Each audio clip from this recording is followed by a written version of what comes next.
Esta será la parte número 5 y vamos a tratar un tema bastante escabroso, un tema bastante enigmático, que es acerca de la muerte y la resurrección del anticristo. Muy bien. ¿Cuál será la primera cosa o el primer objetivo que va a intentar Satanás buscar en tiempo de la tribulación? Bueno, pues sabemos claramente que el tiempo de la tribulación va a comenzar cuando el anticristo se siente con el gobierno de Israel a firmar un tratado por 7 años. Y desde luego que este personaje que se siente a firmar este tratado con el pueblo de Israel, pues tiene que ser un hombre que tenga poder sobre los musulmanes, o sea, sobre el mundo islámico, porque pues, ¿quién podría detener a que los musulmanes no volvieran a atacar a Israel más que este personaje llamado el anticristo? Por lo tanto, hemos visto ya en los estudios anteriores que el anticristo tiene que ser forzosamente de la religión del Islam al principio. No significa que él vaya a creer en eso, pero él va a salir de ahí porque la teología del Islam dice que va a venir un descendiente de Mahoma, que le llaman el 12º imán, y que este hombre le pusieron el nombre, el título más bien del Mahdi, M-A-D-H-I latina, Mahdi, que significa el ungido o el dirigente o el líder. Entonces el mundo islámico está esperando que haga la aparición este hombre porque ellos creen que cuando él aparezca va a hacer una revolución islámica en el Medio Oriente y a continuación el mundo. Entonces, cuando el anticristo aparezca, para ellos va a ser el Mahdi. Para nosotros, ese Mahdi que el mundo islámico está esperando, para nosotros será el anticristo. Entonces, el anticristo va a buscar desde luego, ¿verdad?, una persona, o más bien Satanás, que sea el objeto o el instrumento para que lo pueda usar como un títere. Entonces va a buscar a una persona, ¿verdad?, un ser humano llamado el anticristo, el cual será la semilla de la serpiente.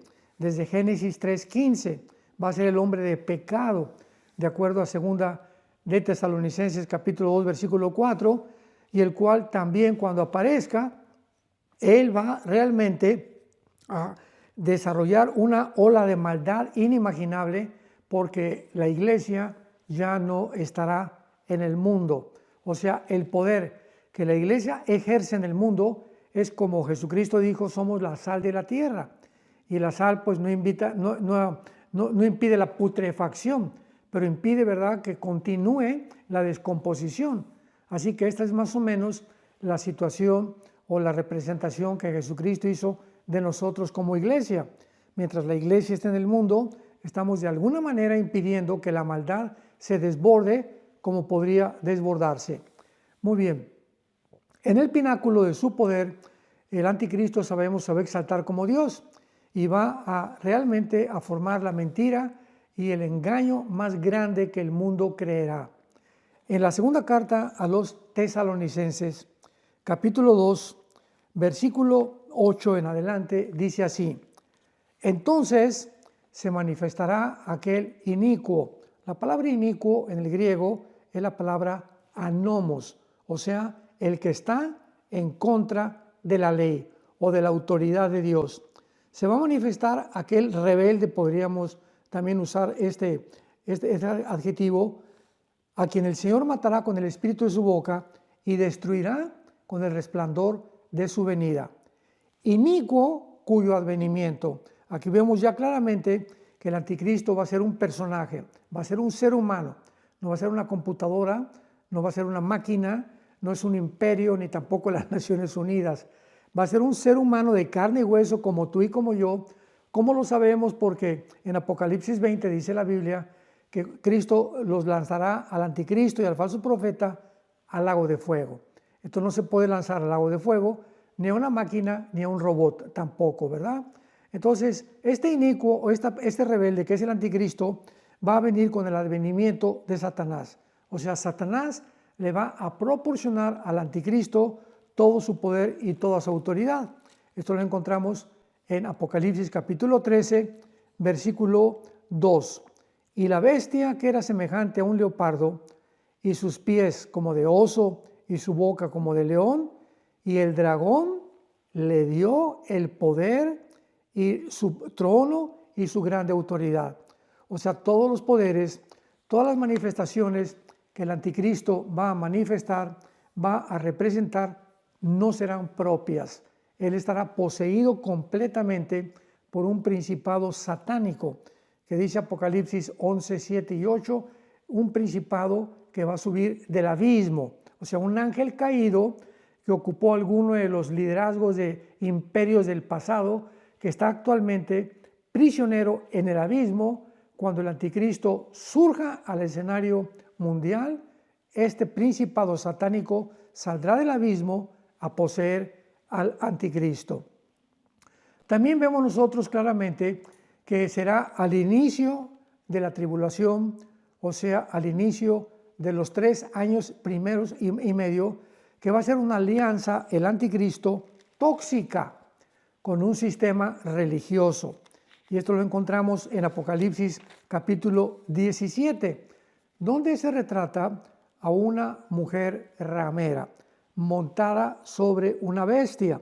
Sabemos claramente que la bestia es el anticristo, y la mujer ramera que está arriba implica como un jinete arriba de un caballo dominando al caballo. El que tiene las riendas es el que controla al animal.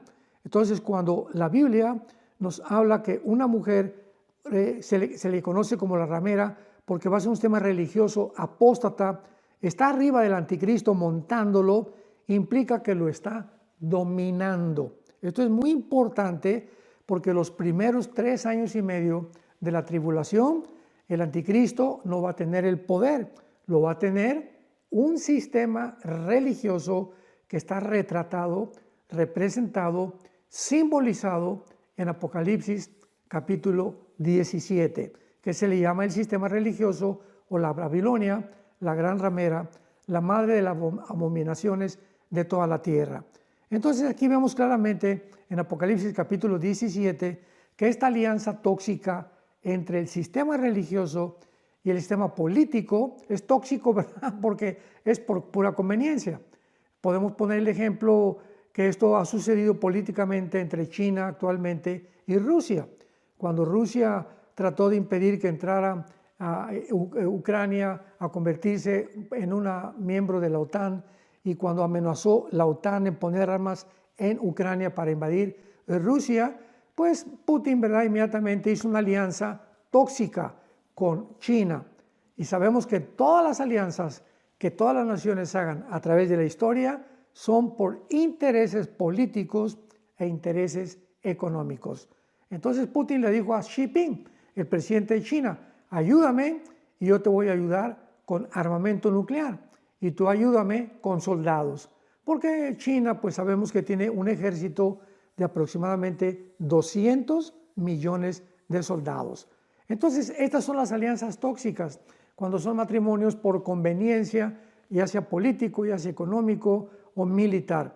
Entonces, esta alianza tóxica entre el anticristo y el sistema religioso va a durar 3 años y medio, porque a los 3 años y medio el anticristo va a volverse contra el sistema religioso que le ayudó por su influencia y por su popularidad, y dice la Biblia que su gobierno del anticristo, que estará formado por 10 naciones, 5 el oriente y 5 el occidente, van a quemar este sistema religioso. Y dice aquí en Apocalipsis 17, versículo 18, para que ya no tengamos ninguna duda respecto a quién es o a quién se le está atribuyendo o qué religión será este sistema religioso final, dice la Biblia, y la mujer, o sea, la ramera retratada arriba del anticristo en Apocalipsis 17, versículo 18, la mujer que has visto es la gran ciudad que reina sobre los reyes de la tierra. En otras palabras, en tiempos de Juan, ¿qué ciudad era la que en casi 2/3 partes del mundo había gobernado? Y la respuesta es Roma. Así que este sistema religioso estará concentrado en Roma. Ahora bien, sin embargo, vamos a ver que habrá algunos impedimentos que se necesitarán para quitar de en medio y el anticristo tiene antes que tomar el poder. O sea, el anticristo va a necesitar quitar de en medio algunos puntos importantes y eventos importantes antes de tomar el poder control, el control total. Y el primero será, él va a tener que ser muerto o asesinado, pero será resucitado. Veamos esto en Apocalipsis capítulo 13, lo que la Biblia nos revela. Versículo 3. Vi una de sus cabezas como herida de muerte, pero su herida mortal fue sanada y se maravilló toda la tierra en pos de la bestia, que en este caso es el anticristo.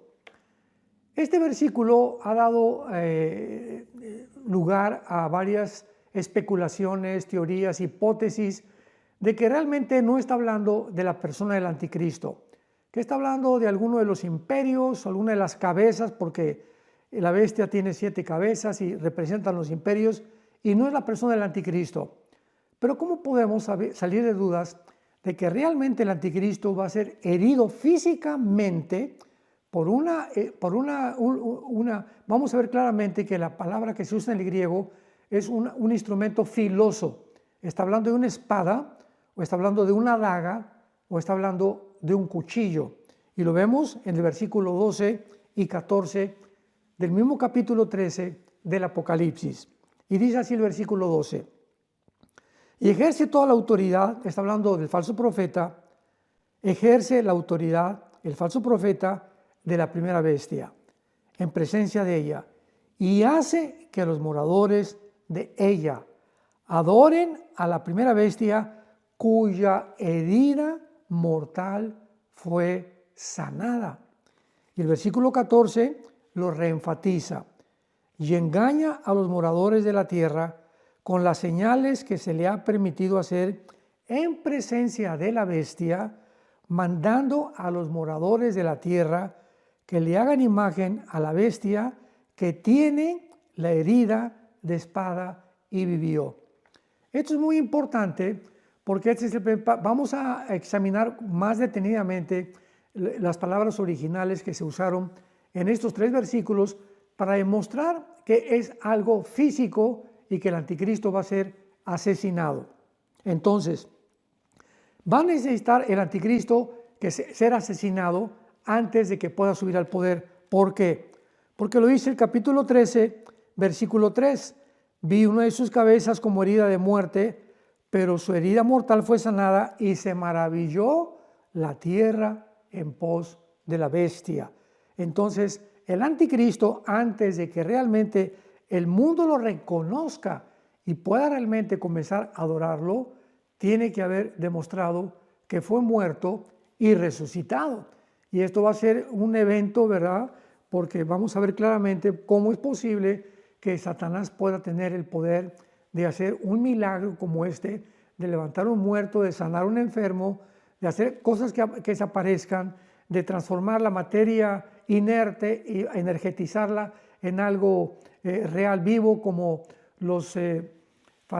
cuando los brujos del faraón en Éxodo capítulo 7, recordamos que mandó Dios a Moisés y a Aarón a que le dieran una señal al faraón de que realmente Dios era el Dios de Israel. Pues aventó la vara Moisés en el suelo y ¿qué sucedió? Se convirtió en una serpiente, pero los brujos del faraón repitieron el mismo milagro. ¿De qué nos habla esto? Que realmente no conocemos lo que es el poder de Satanás.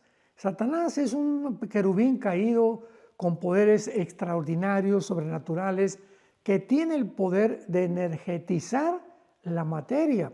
Como en este caso una vara, ¿verdad? Pues no tiene vida, no tiene células como un ser vivo, pero lo convirtieron los brujos en un reptil, igual que el milagro de Moisés. La única diferencia fue que la vara de Moisés se tragó a la culebra que los brujos tuvieron, dándonos a entender que el poder de Dios es mucho más grande que el poder de Satanás. Muy bien. En segundo lugar, para que el anticristo pueda realmente tomar el poder, se va a necesitar quitar de en medio, tendrá que terminar y quitar a todas las religiones que le hagan competencia. Estamos hablando del judaísmo, del islam, del cristianismo, del hinduismo, etcétera, etcétera. Porque los primeros 3 años y medio de la tribulación, de la semana 70 de Daniel, el Vaticano, que es el sistema religioso que está en Roma, va a ser una alianza tóxica con el anticristo, y el anticristo va de alguna manera a someterse a este poder religioso que también es político, de alguna manera por la influencia tan poderosa que va a tener el Vaticano. Así que tengamos cuidado de estar atentos a lo que va a pasar en el Vaticano por el poder impresionante que va a recobrar sobre las naciones y sobre los políticos. Pero después de los 3 años y medio, el anticristo va a decir, se acabaron las religiones. Aquí el único que canta va a ser yo, el gallo giro, como decimos en México. Entonces el anticristo va a hacer a un lado a todas las religiones y él va a imponer su propia religión. Y en tercer lugar, otra cosa que va a necesitar el anticristo para quitar el medio y para que él pueda surgir al poder, va a tener que matar a los 2 testigos de Apocalipsis capítulo 11, que tal vez sean Moisés y Elías, como tradicionalmente se ha creído. Es posible que ellos sean los 2 testigos, que van a hacer milagros, van a traer fuego del cielo a la tierra, van a atormentar a los seres humanos con las señales y las plagas que van a traer, y finalmente será la bestia que sube del abismo, Apocalipsis 11, 7 y 8, la que los matará, que será el anticristo. Entonces, cuando ya el anticristo pueda demostrar al mundo que tiene poder sobre la vida, que ya las religiones no van a existir y que él va a matar a los 2 únicos últimos opositores, que son los 2 testigos, el anticristo toma el poder. Ahora sí, abordemos con detenimiento la resurrección y la muerte del anticristo. Dice Apocalipsis capítulo 13, versículo 2, la bestia que era semejante a un leopardo, sus pies como de oso, su boca como de león, el dragón le dio poder, su trono y gran autoridad. Y su herida mortal fue sanada, versículo 3, y se maravilló la tierra en pos de la bestia. Vendrá el tiempo entonces cuando el anticristo reciba una herida de muerte. Sin embargo, esta herida, como hemos visto ya, ¿verdad?, mortal, va a ser sanada. Es claro que esto hará que el mundo pues quede maravillado, ¿verdad?, por su aparente resurrección, por lo que el mundo lo va a comenzar a adorar. Ahora, muy bien, dice la Biblia que pues es lógico que la tierra se va a maravillar a través de la bestia, porque todas estas señales además y prodigios mentirosos abundarán en el mundo, pero la atención estará centrada sobre el personaje del anticristo, porque esta persona será superior a todas las demás. Muy bien, veamos ahora a continuación de la forma como el anticristo va a ser muerto. El hecho de que el anticristo resucite ha parecido ir en contra de algunas declaraciones de Jesús, de que Él es el único poseedor de este poder. O sea, Jesucristo dijo en Juan 11, yo soy la resurrección y la vida. O sea, la vida está en poder de Él.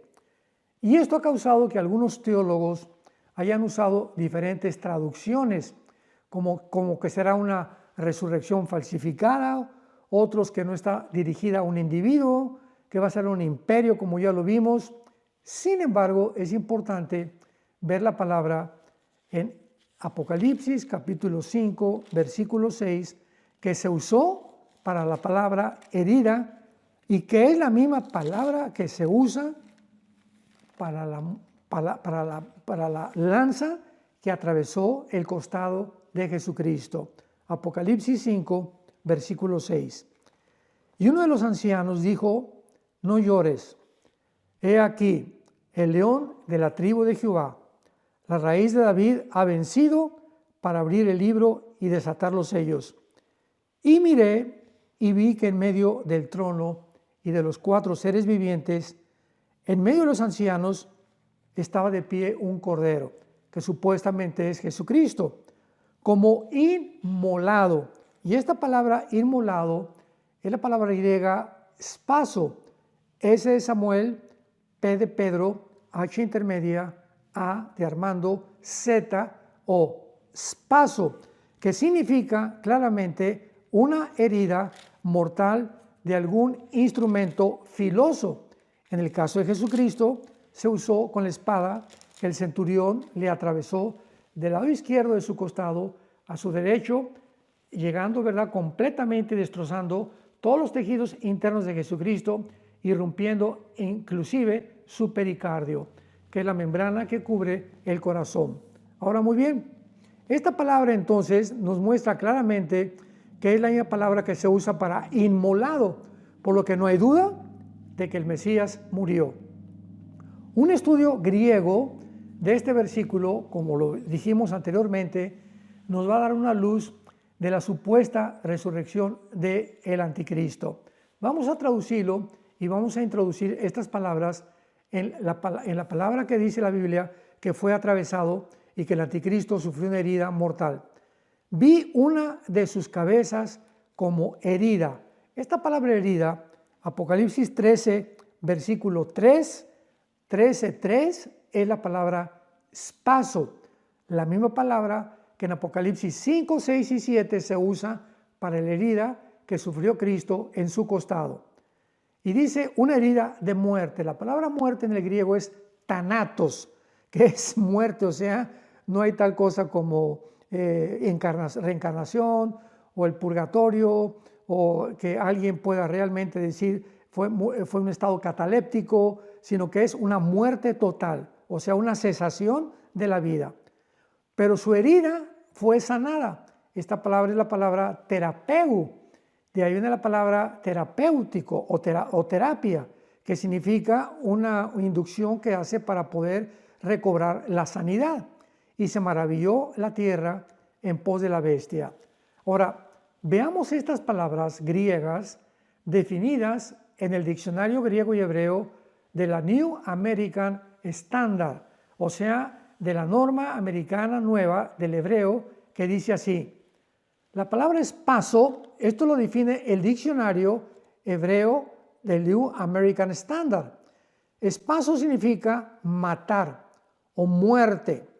Thanatos significa muerte, peligro de muerte o pestilencia fatal. Plegue, que significa una herida, un golpe fuerte o golpear. Y terapeu significa curar, sanar, tratar una herida o ser sanado. Estas palabras implican que el anticristo será herido de muerte intencionalmente en lugar de morir accidentalmente o por causa natural. En otras palabras, va a ser alguna persona la que se va a acercar a él y le va a enterrar o un cuchillo o una espada, pero va a ser siempre un instrumento filoso, un arma blanca, como decimos también. Él va a recibir esta herida mortal, va a ser completamente sanada, y recordemos que esta misma herida es claramente descrita en Apocalipsis capítulo 13, donde dice que fue sanada milagrosamente. Y finalmente, el apóstol Pablo, en su segunda carta a la iglesia de Tesalónica, capítulo 2, les manda unas palabras recordándoles a estos cristianos de la iglesia de Tesalónica, que se encuentra actualmente geográficamente en la nación de Turquía, porque en Turquía se encuentran casi todas las iglesias del Apocalipsis. Qué cosa más interesante, que ellos no tenían que preocuparse, porque en la primera carta les dijo que vendría un evento llamado el arrebatamiento de la iglesia, que también en el latín significa raptarus, o también se dice la palabra rapto. Entonces los tesalonicenses pues estaban contentos de que va a venir un día una generación de cristianos que no vamos a morir. Hasta ahorita en el siglo XXI todavía seguimos creyendo que nosotros vamos a pertenecer a esa generación, que de repente millones de personas van a desaparecer en el mundo y que vamos a reunirnos en el aire sin que Cristo toque los pies en la tierra como lo va a hacer en su segunda venida. Zacarías capítulo 14 del 1 al 5, vamos a reunirnos con Él para irnos con Él al cielo y regresar con Él en su segunda venida a establecer su reino mesiánico de 1000 años.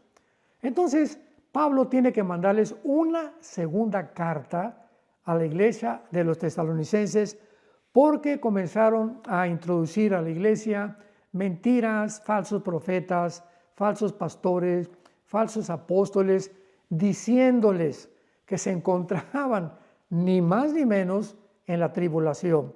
Y dice así la segunda carta a los tesalonicenses, capítulo 2. Leamos con mucho cuidado porque es muy importante lo que vamos a revelar. Pero con respecto a la venida de nuestro Señor Jesucristo y nuestra reunión con Él, les rogamos, hermanos, aquí está hablando del arrebatamiento de la iglesia.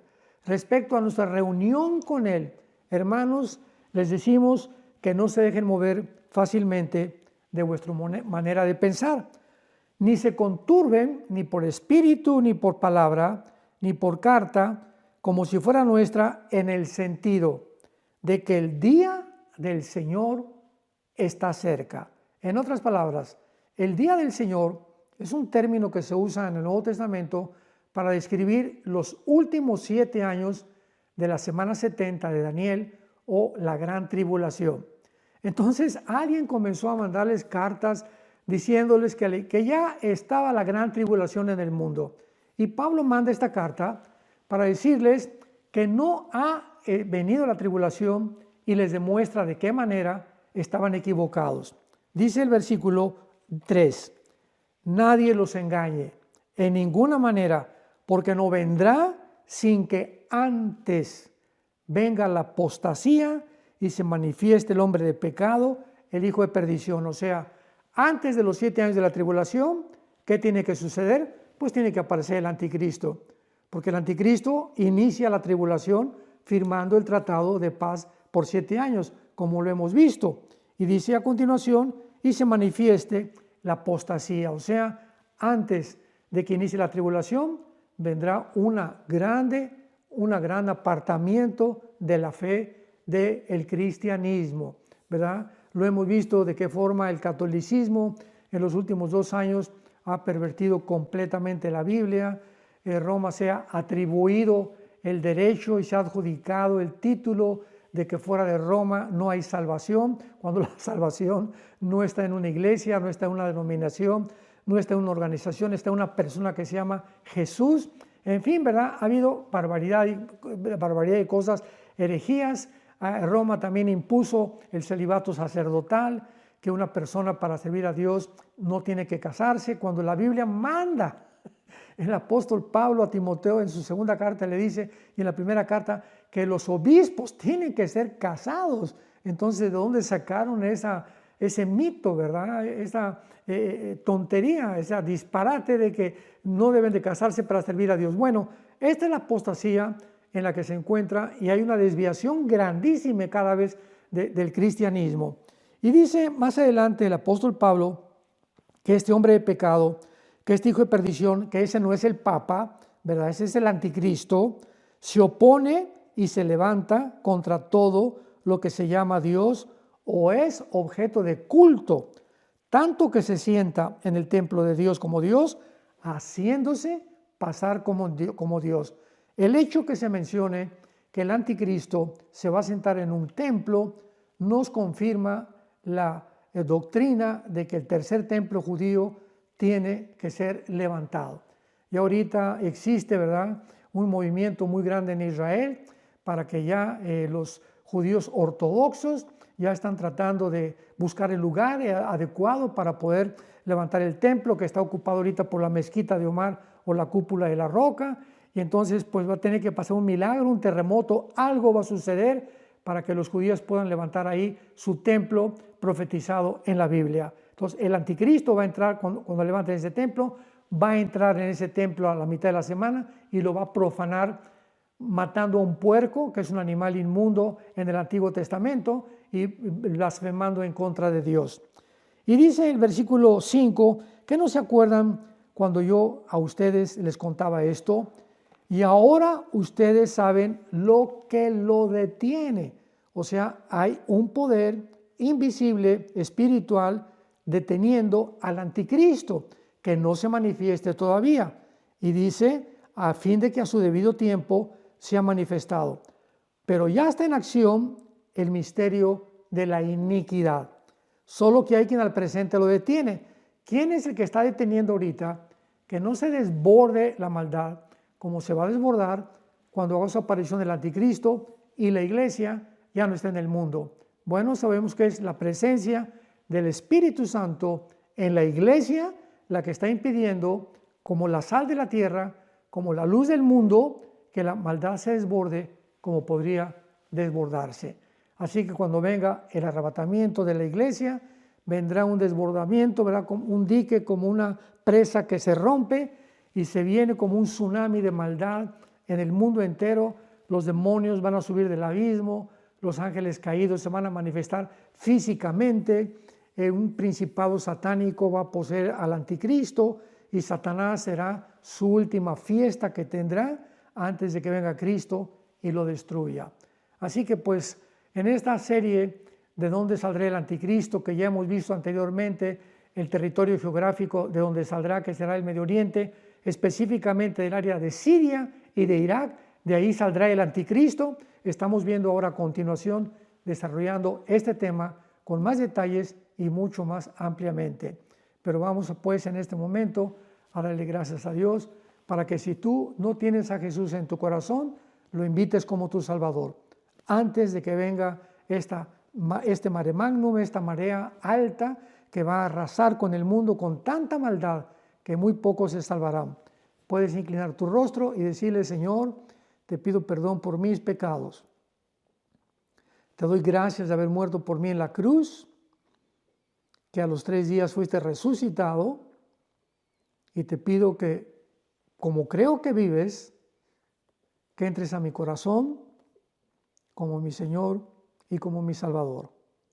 Porque te lo pido y te doy las gracias en el nombre de Jesús. Amén. Que Dios los bendiga y nos veremos próximamente para la 6ª parte de esta serie.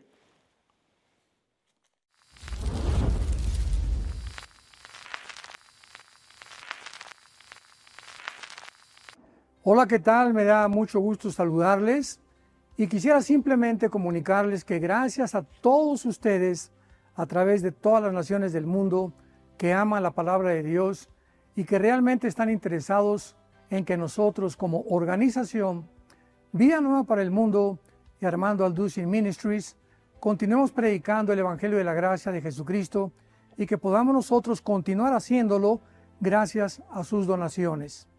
Este año cumplimos 46 años de ministerio, 46 años donde hemos predicado, hemos enseñado, hemos tenido seminarios y de diferentes formas de estudios bíblicos alrededor del mundo y hemos pensado y considerado de una forma fiel el Evangelio de la sana doctrina de Jesucristo. Nosotros, con todas estas donaciones, tenemos que sostener pastores, misioneros, obras, equipos de televisión, y aún continuamos buscando la manera de poder elevar este ministerio. Hasta este momento quiero que ustedes estén enterados que no tenemos una sola propiedad como organización y así hemos trabajado durante 46 años porque le damos la importancia a la evangelización, a las misiones y también a los hombres de Dios para levantar más pastores. Le damos las gracias y que pueda Dios con su gracia tocar sus corazones y que puedan ustedes invertir en un terreno donde es fructífero, porque creemos que ha producido bastante buen fruto para la gloria de Dios. Gracias, muchas gracias por sus aportaciones y por las donaciones que sabemos ustedes continuarán haciendo para que podamos continuar siendo fieles en la predicación del Evangelio